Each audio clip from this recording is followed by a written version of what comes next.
Yay, it's number 4. Yes, I'm at home because it's just quieter.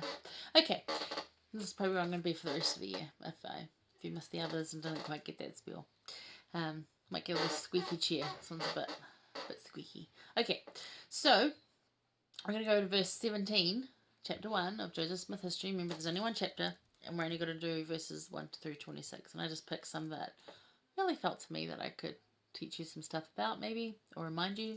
Anyway, so remember that 16 is where he describes being seized upon, ready to sink into despair, and we talked about that briefly, about how Alma the younger had felt the same.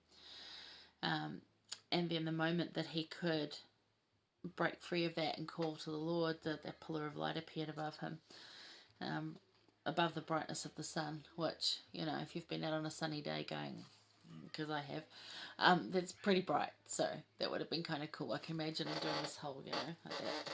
Some of the paintings show that, and I can imagine that being true, but anyway, wasn't there, don't know.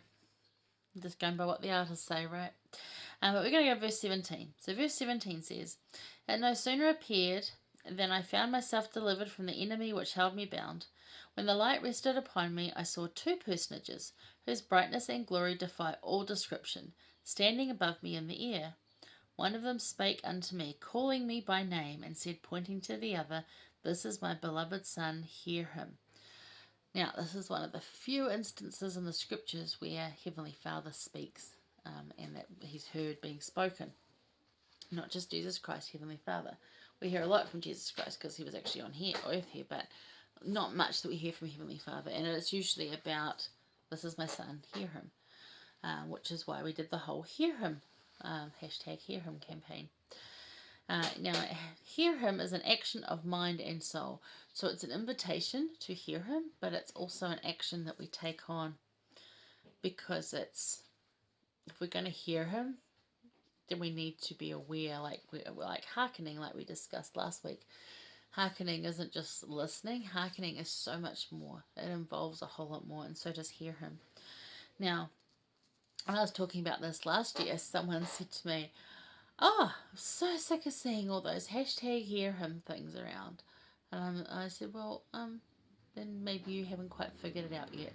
Because if you're sick of seeing those, you really need to embrace it some more. Because they really hadn't figured it out. They were just like, "Oh, can we get on to the next new thing? I don't like that one." I was like, well, why don't you like that one? It was an interesting conversation. So if you're thinking, "Oh, can we just move on from hashtag hear him?" Or, then we had a hashtag like the world. Well, these things are going to stay around. It's kind of what it is. So these are phrases that we've got out there that are important. Hearken, hear him, listen. We said last week, if you're having trouble listening, turn the volume up. But yeah, it's an action, not just an invite. We need to hear the Lord and his direction more than ever. It's President Nelson who said we need to hear it now more than ever. Hearing him is what dispels fear, and as worried as I get, I know that I'll be okay because I hear him guide me every day, and I actively seek his voice. And it's not the answers that I would think I was going to get, and we're going to get into that one for number 5. But it's still, I hear him guiding me because I actively seek to hear him. And some days it's just like, wait, be still, patient. And other days it's like, okay, you're going to do this, this, this, this, and this. I'm like, oh, okay, better move on that then. So, and all those things don't happen at once. Like, what ideas might all come at once, but other things don't happen at once. I'm trying to do 365 messages of joyous hope.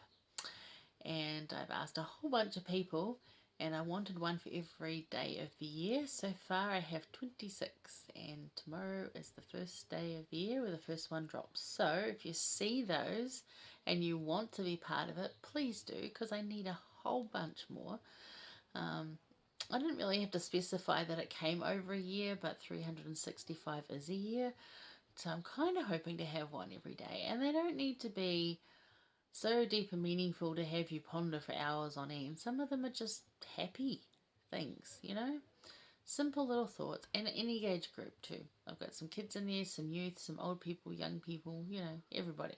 So if you want to be part of it, cool, but it will help you hear them. Anyway, our quote for this one, if you can See the earphones, kind of cool. It says, our Father knows that when we are surrounded by uncertainty and fear, what will help us the very most is to hear his Son. That's from President Nelson.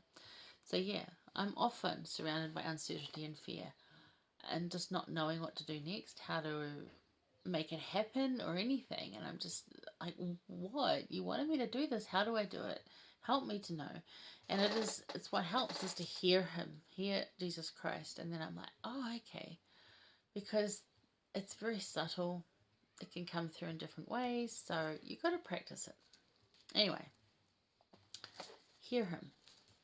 Don't get sick of it. Embrace it. All right. That was number 4. Number 5. And then we're done for this week. And then we can continue on Joseph Smith history for next week. Exciting times.